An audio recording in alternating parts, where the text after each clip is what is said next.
Assalamualaikum warahmatullahi wabarakatuh. Waalaikumsalam warahmatullahi wabarakatuh. Alhamdulillah, ketemu lagi kita pada hari ini dalam keadaan sehat. Pertemuan kedua di mata kuliah patofisiologi dan farmakologi digabungkan. Pada kesempatan ini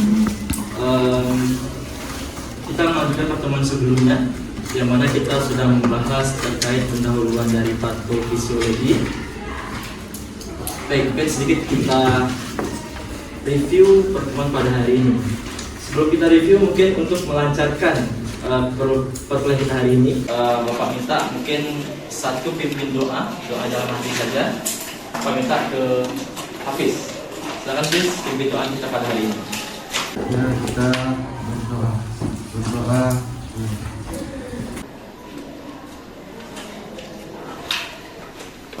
Kita review sedikit pertemuan kita sebelumnya. Mungkin ini untuk evaluasi sebelum kita lanjutkan pertemuan hari ini. Sebelumnya kita membahas patofisiologi hipertensi, ya, pendahuluan. Oke. Yang mana mungkin sama-sama kita ketahui patofisiologi hipertensi ini adalah salah satu patofisiologi dari ruang lingkup kardiovaskular. Oke, mungkin sedikit Bapak ingin bertanya tentang pertemuan sebelumnya. Keras. Boleh satu orang 7 tangan terkait kelas ini. Apa kepanjangannya? Boleh.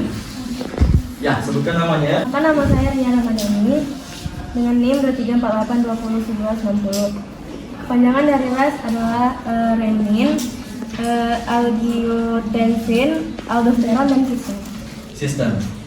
Baik, terima kasih. RAS ini adalah suatu proses yang mana perjalanan timbulnya sebuah penyakit hipertensi. Yang sama-sama kita ketahui, RAS adalah renin, angiotensin, aldosteron, sistem. Sistem inilah yang menceritakan awal mulanya terjadi hipertensi. Baik, kalau kita kenal dengan RAS, ada 2 organ yang harus kita ketahui. Oke, 2 organ ini ada yang bisa menjawab apa organnya? Ada 2 organ yang memproduksi renin dan memproduksi angiotensin. Boleh tunjuk tangan yang bisa menjawab organnya saja. Baik, sebutkan namanya ya. Perkenalkan, nama saya Najwa Hanifah dengan NIM 2348201131. Baiklah, yang kalau untuk renin itu terletak di ginjal, kalau untuk angiotensin terletak di liver atau hati. Baik, terima kasih. Ada 2 organ berfungsi, ada ginjal dan hati. Ginjal memproduksi renin, hati memproduksi angiotensin. Baik, dua organ inilah yang akan kita pelajari hari ini. Baik, ini review pelajaran pada pertemuan sebelumnya. Pada hari ini, Bapak sedikit menjelaskan terkait RPS atau bahan kajian kita selama 1 semester ini. Mungkin sebelumnya sudah Bapak jelaskan juga. Di patofisiologi ini ada 5 bahan kajian yang akan kita pelajari atau ruang lingkup RPS-nya. Yang pertama, patofisiologi hipertensi. Yang kedua, rawat jantung. Yang ketiga, kolesterol. Yang keempat, dan yang terakhir, stroke. Baik, terima kasih. Sebelum kita masuk pertemuan hari ini, Bapak ingin bertanya kembali terkait patofisiologi. Apa itu patofisiologi? Katakan. Apa itu patofisiologi? Patofisiologi itu ilmu yang mempelajari tentang penyakit. Baik, benar ya, ilmu yang mempelajari tentang proses terjadinya suatu penyakit. Oke, kalau terkait definisinya bisa lihat di slide yang sama-sama kita ketahui di pelajaran sebelumnya. Mungkin di pengantar ilmu farmasi atau farmakologis, teman-teman sudah memahami apa itu hipertensi. Hipertensi ini adalah suatu keadaan di mana terjadinya peningkatan tekanan darah di dalam tubuh. Tekanan darah yang normalnya 120/80 dia meningkat daripada itu. Tekanan darah ini terbentuk atas 2 struktur, sistol dan diastol. Baik, ini klasifikasi dari hipertensi menurut DNC 7. Ada hipertensi derajat 1, 2, dan 3. Klasifikasi ini diatur menurut sesuai dengan derajat tingginya suatu tekanan darah. Semakin tinggi derajatnya, maka semakin tinggi pula tekanan darah tersebut. Oke, dia berbanding lurus. Masuk ke patofisiologi hipertensi. Ini dia gambaran dari suatu proses patofisiologi hipertensi. Pada patofisiologi hipertensi ini, kawan-kawan mungkin melihat pada sistem gambar di slide ini mungkin sedikit bingung. Akan menceritakan di papan tulis, silakan kawan-kawan perhatikan. Oke, kalau patofisiologi hipertensi yang awal kita bahas di pertemuan awalnya, itu ada dua organ, ada ginjal dan hati. Ginjal memproduksi renin, hati memproduksi angiotensin. Pada keadaan normal, renin dan angiotensin ini diproduksi oleh ginjal dan hati dalam jumlah stabil. Apa fungsi produksi renin dan angiotensin ini? Fungsinya untuk apa dalam tubuh? Ada yang tahu? Untuk menstabilkan tekanan darah di dalam tubuh. Oke. Pada suatu keadaan, renin dan angiotensin ini akan diproduksi meningkat. Apabila sudah diproduksi meningkat, maka renin dan angiotensin ini akan berkombinasi atau menyatu satu sama lain. Kalau sudah berkombinasi, dia akan membentuk yang namanya angiotensin 1. Setiap hari tubuh akan memproduksi renin dan angiotensin. Jikalau dia dalam keadaan normal, maka renin dan angiotensin ini berfungsi untuk menstabilkan atau menormalkan tekanan darah dalam tubuh. Misalkan setiap hari tubuh memerlukan darah sebanyak 10 liter. Akan tapi kalau diproduksinya lebih ini, maka dia akan membentuk suatu senyawa yang namanya adalah angiotensin 1. Angiotensin 1 ini apabila terus-menerus dibentuk, terbentuknya ini dengan adanya produksi renin dan angiotensin secara berlebih. Apabila terus dibentuk secara lebih, maka angiotensin 1 ini akan berubah menjadi angiotensin 2 dengan bantuan enzim yang namanya ACE. Dengan bantuan ACE terbentuk angiotensin 2. Kembali ke awal, apabila terus diproduksi, terus dibentuk, kemudian terbentuknya angiotensin 2, lama-lama angiotensin 2 ini akan mempengaruhi reseptor. Dia akan mempengaruhi reseptor. Reseptor apa yang mempengaruhinya? Seluruh di dalam tubuh kita. Yang reseptor yang ada pada ginjal, kemudian ada pada hati, ada pada jantung, ada pada pembuluh darah. Ini contoh. Ada pada ginjal, ada pada hati, jantung, dan pembuluh darah. Apabila angiotensin 2 ini mempengaruhi seluruh organ, maka organ inilah yang akan pencetus terjadinya hipertensi. Fungsi ginjal apa?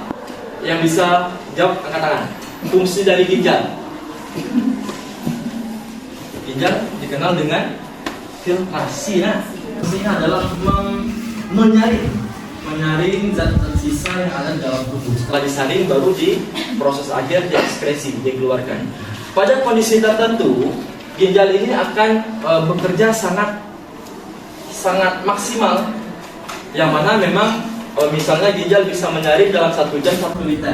Tapi kalau reseptornya sudah dipengaruhi oleh angiotensin 2, maka ginjal ini akan bekerja lebih dari per jamnya 1 liter. Misalnya per jamnya bisa 5 liter. Kalau 5 liter bekerja ginjal berarti tidak stabil lagi, maka ginjal akan bekerja sangat ekstra. Kalau bekerja sudah sangat ekstra, maka ginjal ini tidak mampu mengeluarkan cairan lagi dari dalam tubuh. Makanya terjadi penumpukan cairan di dalam tubuh. Makanya kalau orang hipertensi itu ada kenal dengan udema. Kalau orang hipertensi dia ada, biasanya orang bilang ya, dia sambok tangannya. Sambok dong. Tangan kakinya sambok. Bengkak. Kalau nggak tahu sambok, bengkak. Dia bengkak. Makanya kalau hipertensi dia bengkak. Bengkak itulah salah satu ciri-ciri dari penderita hipertensi. Biasanya kalau yang ciri-ciri seperti ini pada ibu hamil pada trimester terakhir, trimester ketiga, bulan ke-8 atau bulan ke-9 dia bengkak biasanya. Tangan kakinya bengkak itu adalah salah satu ciri-ciri dari hipertensi. Oke, berarti ginjal filtrasinya meningkat, kerjanya ya, maka terjadinya penumpukan cairan. Kalau sudah penumpukan cairan, maka dari itu terjadinya hipertensi. Itu dari lidah. Kalau dari jantung, kenapa jantung kalau terganggu reseptornya bisa hipertensi? Jantung kerjanya apa? Memompa darah ke seluruh tubuh. Berarti kalau memompa darah istilahnya adalah kontraksi. Ya. Kontraksi jantung misalnya per menit 22 kali misalkan, per menit 22 kali. Apabila dalam kondisi tertentu, bila terganggunya reseptor oleh angiotensin 2, jantung ini akan bekerja sangat cepat dibanding biasanya. Yang ini mengakibatkan jantung ini memompa darah biasa 22 kali per menit, bisa jadi 50 atau 100 kali per menit. Apabila dia sudah bekerja tidak beraturan lagi, maka tekanan darah atau aliran darah ke seluruh tubuh menjadi terganggu. Kalau aliran sudah terganggu, ini menyebabkan volume darah yang disalurkan ke dalam tubuh menjadi meningkatnya. Kalau jantung, kalau ginjal filtrasi, keywordnya kalau jantung kontraksi. Kontraksi meningkat yang menyebabkan tekanan darah naik. Oke. Yang terakhir pembuluh darah. Kok ada hubungan organ pembuluh darah, reseptor pada pembuluh darah dengan hipertensi? Pembuluh darah ini, kalau ginjal dikenal dengan filtrasi, kalau jantung dikenal dengan kontraksi, kalau pembuluh darah dikenal dengan namanya vasodilatasi. Ada yang pernah dengar vasodilatasi? Belum? Oke. Vasodilatasi ini suatu keadaan di mana pembuluh darah melebar. Kalau pembuluh darah sudah terganggu oleh angiotensin 2, maka bukan vasodilatasi lagi yang terjadi. Yang terjadi adalah vasokonstriksi. Yang bersama ya, bedanya hanya kalimat terakhir saja. Kalau vasodilatasi melebar, kalau vasokonstriksi menyempit, mengecil ya. Oke, bayangkan jantungnya memompa darah banyak, volumenya banyak. Kemudian yang awalnya pembuluh darahnya vasodilatasi besar normalnya, pada saat suatu keadaan tertentu pembuluh darahnya menyempit. Bayangkan gimana derasnya, gimana cepatnya aliran darah ke seluruh tubuh. Ini menyebabkan terjadinya hipertensi.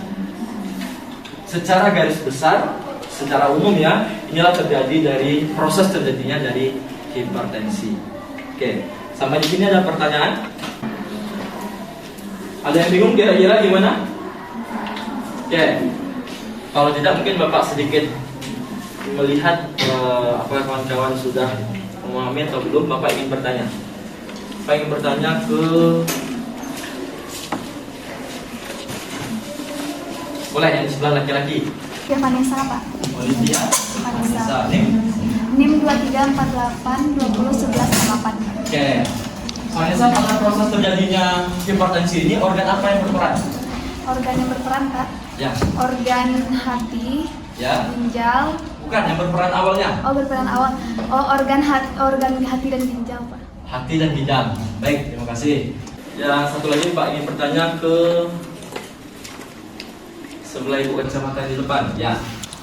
Putri Nabila, Pak. Putri Nabila dengan NIM 2348201153. Dari yang banyak organ ini yang dipengaruhi oleh angiotensin 2, Bapak ingin bertanya pada pembuluh darah. Apa yang terjadi di pembuluh darah? Pembuluh darah itu terjadi ada penyempitan dan pelebaran pembuluh darah. Kalau kondisi hipertensi, pembuluh darahnya melebar atau menyempit? Melebar. Oh, bukan. Menyempit. Nama lainnya?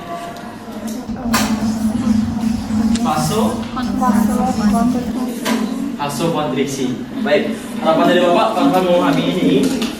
Selanjutnya mungkin sedikit kita bahas obat-obatnya yang ada dalam proses ini. Oke, ingat kawan-kawan, kalau kawan-kawan ditanyakan terkait patofisiologi hipertensi, kawan-kawan harus mengingat RAS. RAS inilah Proses inilah yang disebut dengan ras. Renin, angiotensin, aldosteron, sisteron. Kalau ras ini tidak terganggu, maka proses ini tidak akan terbentuk. Tadi kan tidak ada yang bertanya. Yang mempengaruhi perubahan angiotensin 1 ke angiotensin 2 itu ACE kan? Tahu ACE apa? Ada yang tahu? Angkat tangan yang tahu. Boleh. Siapa namanya? Novia Anim 42. Silakan, apa tuh ACE? Enzim konvertase angiotensin. Oke, itu bahasa kita nih, bahasa Indonesia. Enzim Konvertase angiotensin. konvertase angiotensin. Oke. Kalau ACE ini istilah yang sering orang dengar adalah ACE, angiotensin converting enzim. Berarti dalam bentuk apa nih? Enzim. Dalam bentuk enzim dia. Kalau renin di ginjal, kalau angiotensin dibentuk dari hati, kalau ACE di mana dia? Di mana? Di paru-paru. Oke. Ini terletak di paru-paru. Ingat ya, walaupun sangat banyak angiotensin 1 ini dibentuk, kalau tidak ada bantuan dari ACE, dia tidak akan terbentuk angiotensin 2. Paham sampai di sini? Paham. Sudah memahami patofisiologi, nanti kawan-kawan akan mempelajari terkait farmakologinya. Kita masuk ke farmakologi ya. Di farmakologi obat-obat hipertensi banyak, sangat banyak obat-obatnya. Golongannya pun juga banyak. Di sini Bapak ingin bertanya, obat hipertensi yang kawan-kawan ketahui dulu. Yang tahu angkat tangan. Ya. Contoh obatnya Pak, yang biasanya digunakan itu ada amlodipin yang 5 mg sama 10 mg, terus ada juga kandesartan Pak. Amlodipin dan Kandesartan. kandesartan. Oke, terima kasih. Siapa namanya? Nabila Fikri. Nabila. Benar kata Nabila, ada 2. Saya catat aja ya. Ada amlodipin, ada kandesartan. Yang lain selain 2 ini, ada satu obat hipertensi yang sering digunakan. Amlodipin sering mendengarkan? Sering. Kalau kandesartan mungkin sedikit jarang. Ada satu lagi. Kita sebutkan yang sering digunakan aja, yang lumrah. Apa? Yang ujungnya il. Apa? Temannya si lisinopril. Dia satu golongan, lisinopril satu golongan. Temannya siapa? Katopril. Pernah dengar katopril? Pernah. Yang paling sering digunakan masyarakat itu amlodipin 1, katopril 1. Ada yang tahu nggak? Kok obat hipertensi banyak kali Pak? Ada amlodipin, ada kandesartan, ada katopril, ada furosemid. Kenapa banyak sekali dan kapan kita menggunakan obat tersebut? Harapan dari Bapak, setelah kita bahas ini, untuk pertemuan selanjutnya Bapak sudah memahami kalau pasien hipertensi dengan kondisi seperti ini obatnya. Kalau pasien hipertensi dengan kombinasi penyakit ini obatnya. Baik, kita bahas. Kalian harus memahami dulu patofisiologi yang ini, baru tahu obatnya apa saja. Contoh, golongan obat hipertensi sangat banyak, 7-8, tetapi yang sering digunakan hanya 4-5 golongan obat hipertensi. Kalau tanda seperti ini golongan obat ya. Oke, ingat, ini golongan obat. Ada ACEI, ada ARB, ada diuretik. Di jantung ada namanya beta blocker. Kemudian di pembuluh darah ada namanya CCB. Kelima golongan obat ini yang paling sering digunakan oleh masyarakat untuk menangani suatu penyakit hipertensi. Yang pertama ada ACEI, angiotensin converting enzyme inhibitor. Ini sama nih. Ini enzim ini tambahnya adalah inhibitor. Arti inhibitor apa? Kayak blok, menghambat. Baik. Berarti kerja dari obat ini adalah dia menghambat dari enzim ini supaya tidak membentuk angiotensin 2. Sampai sini paham? Oke, ACEI ini, angiotensin converting enzyme ini, inhibitor ini, contoh obatnya supaya teman-teman mudah mengingat, Bapak berikan istilah obat hipertensi yang di ujungnya il. Apa? Captopril. Yang lain? Lisinopril. Yang lain? Lamipril. Dan yang lainnya. Tapi ini adalah jika contoh awal obat yang sering digunakan. Ingat keywordnya kalau ACE inhibitor contoh obatnya il, ingat saja il. Soal pas ujian, bilang sebutkan 2 contoh obat dari ACE inhibitor. Ingat saja, ACEI berarti il. Oke, yang kedua ada namanya golongan obat beta blocker. Ini mekanisme kerjanya, kita tahu kan? Gimana mekanisme kerjanya? Yang menghambat dari enzim ini, enzim ACE, supaya tidak mempengaruhi terbentuknya angiotensin 2. Yang kedua beta blocker. Beta blocker ini kerjanya di jantung.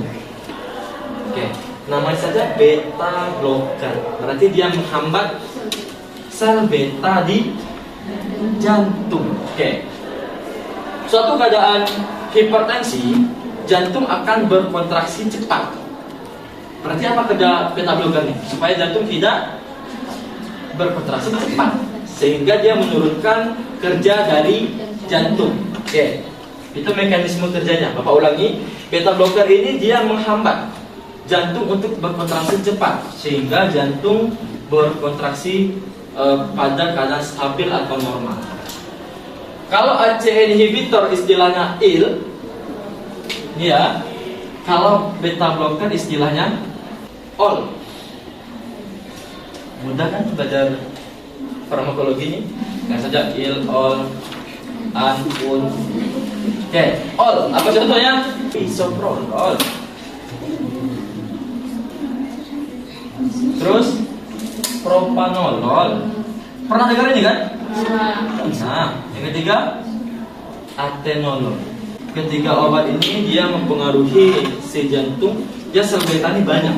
Ada di jantung, ada di pembuluh darah, ada di ginjal. Tapi sekarang kita fokus ke jantung, karena organ contoh kita adalah jantung. Oke. Selanjutnya itu ada golongan obat ARB. ARB adalah angiotensin reseptor blocker. Jadi dia memblok dari reseptor ini tadi.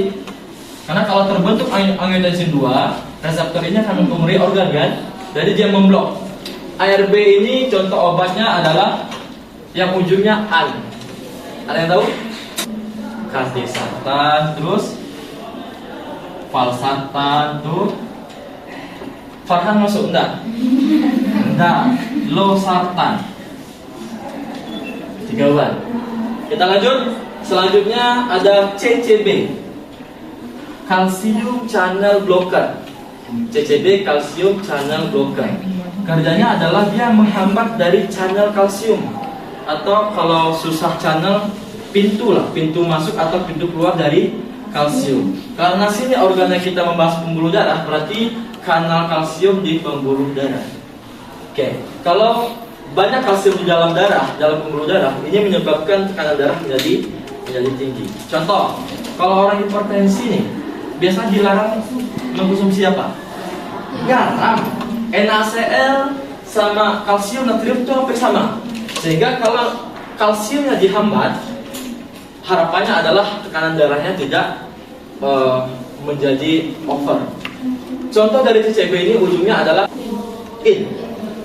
Amlodipin, nifedipin, nicardipin.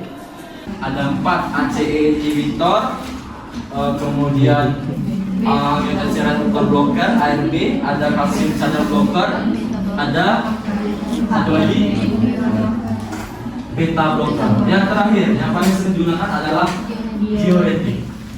Diuretik inilah kerjanya di ginjal. Kan di awal Pak jelaskan, kalau ras mempengaruhi si ginjal, maka ginjal susah untuk mengeluarkan cairan. Nah, diuretik inilah mekanisme kerjanya adalah mengeluarkan cairan di dalam tubuh. Diuretik ini dibagi menjadi 3 macam pula. Sini ya, 3 macam diuretik. Yang pertama loop diuretik, yang kedua hemat kalium, yang ketiga tiazid. Ketiga diuretik ini fungsinya berbeda-beda. Fungsi spesifiknya, kalau secara umum sama, ketiganya dia fungsinya untuk mengeluarkan cairan di dalam tubuh. Tapi secara spesifik, loop diuretik ini sama dengan boros kalium. Jadi pada saat pengeluaran cairan, seluruh kaliumnya dikeluarkan. Minusnya, apabila loop diuretik ini diberikan, maka terjadi penyakit. Kalau kalium dikeluarkan, terjadi penyakit apa? Hipokalium. Karena kalium itu keluar. Hipokalium berarti kekurangan kalium di dalam tubuh. Oke. Yang kedua hemat kalium. Yang ketiga tiazid. Untuk di loop diuretik atau boros kalium, contoh obatnya furosemid. Kalau di hemat kalium, contohnya spironolakton. Yang ketiga tiazid, contohnya hidroklortiazid. Oke, tiga contoh obat diuretik ini berbeda pula golongannya. Baik, ini adalah 5 golongan obat yang sering digunakan pada pasien hipertensi pada saat keadaan tertentu. Baik, pada sedikit kuis. Oke, ini sedikit kuis ya. Kuis ini mencocok-cocokkan golongan apa dan apa contoh obatnya. Ada 3 orang yang maju. Tunjuk tangan yang mau maju. Dia ada golongan CCB, ARB, diuretik. Contoh obatnya ini. Kuisnya seperti ini. Misalkan ini mana dia? Ini kemana dia? Paham? Silakan. 1, 2. Boleh dulu 3. Berarti yang ini dulu. Ya, dulu. Silakan. Yang berdua silakan. Ibu kacamata. Oke, nanti kita bahas ya.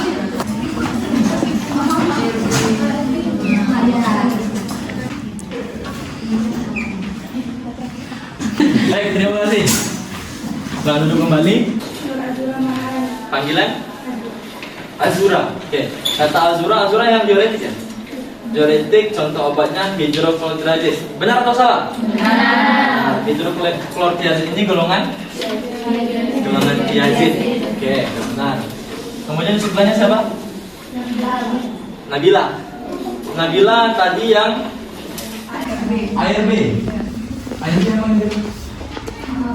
Angiotensin reseptor blocker. Oke, contohnya losartan. Benar atau salah? Benar. Oke, yang terakhir Nurul menjawab CCB nifedipin. Benar atau salah? Benar. Oke, sedikit Bapak simpulkan perkuliahan kita hari ini. Perkuliahan kita hari ini membahas mengenai patofisiologi hipertensi dan obat-obatnya. Memang kalau patofisiologi hipertensi kawan-kawan tidak lepas dengan yang namanya RAS, renin angiotensin aldosterone system. RAS inilah yang akan menunjukkan proses terjadinya hipertensi. Oke, kalau RAS ini awalnya terbentuk renin angiotensin secara berlebih, terjadinya pembentukan angiotensin 1 dengan ada bantuan si angiotensin converting enzim yang terletak di paru-paru. Angiotensin 1 ini berubah menjadi angiotensin 2. Apabila angiotensin 2 ini sudah terbentuk, maka angiotensin 2 ini akan mempengaruhi reseptor di dalam tubuh, seluruh reseptor. Contohnya tadi ada di ginjal, ada di hati, ada di jantung, dan ada di pembuluh darah. Kalau obat-obatannya ada 5 golongan obat yang sering digunakan. Ada ACE inhibitor, ada calcium channel blocker, ada angiotensin reseptor blocker, ada beta blocker, dan diuretik. Diuretik dibagi menjadi 3 golongan. Ada loop diuretik atau boros kalium, ada hemat kalium, dan golongan tiazid. Sampai di sini, terima kasih pertemuan kita hari ini. Mohon maaf jika ada kesalahan dalam penyampaian materi. Kepada Allah Bapak mohon ampun. Bapak akhiri, assalamualaikum warahmatullahi wabarakatuh. Waalaikumsalam warahmatullahi wabarakatuh.